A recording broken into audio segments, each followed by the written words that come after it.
আসসালামু আলাইকুম, কেমন আছেন সবাই? আশা করছি ভালো আছেন। আজকে আরেকটা ভিডিও নিয়ে চলে আসলাম। আজকে আমি রান্না করব মাগুর মাছ ডাটা দিয়ে। এই জন্য মাগুর মাছগুলো আমি লবণ হলুদ দিয়ে আগে থেকে মেখে রেখেছিলাম।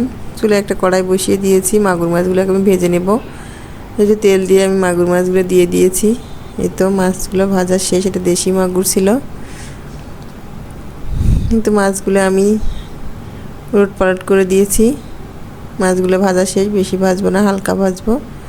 তো মাছগুলো উঠায় নিচ্ছি। মাছটা ভাজা শেষ। মাছটা উঠায় নিয়ে আমি এখানে একটা স্পেশাল মশলা কি বানিয়ে নিব। ভাজনা বাটা বলে এটাকে। তারপর আমি এটা এই তেলে দিয়ে দিলাম সামান্য জিরেটা ভেজে উঠায় নিব।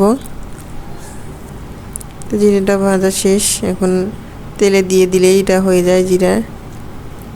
তাহলে উঠায় নিয়ে নিয়েছি আমি। এরপর এখানে একটু পেঁয়াজ কুচি দিয়ে দিব বেরেস্তা করে নেওয়ার জন্য।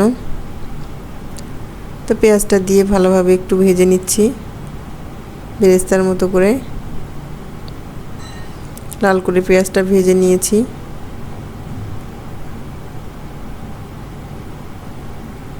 পেঁয়াজটা ভাজা শেষ। এখন আমি পেঁয়াজটা উঠাই নিব। পরে আমি এটাই তরকারিতে ব্যবহার করব। পাটায় বেটে একটু তেল দিয়ে দিলাম রান্নার জন্য। এরপর এখানে দিয়ে দিব আমি পেঁয়াজ কুচি পরিমাণ মতো। পেঁয়াজটাকে হালকা ভেজে নেব, একটু লবণ দিয়ে দিলাম পেঁয়াজটা সেদ্ধ হওয়ার জন্য তাড়াতাড়ি। তো দিয়ে ভালো করে একটু ভেজে নিয়েছি বাদামি করে। এরপর আদা রসুন বাটা দিয়ে দিয়েছি, হাফ চামচ করে জিরা বাটা দিলাম, হাফ চামচ। অল্প মশলায় দিয়ে রান্না করব। তারপর সামান্য পানি দিয়ে দিলাম, মশলাটা পুড়ে যাচ্ছিল তাই।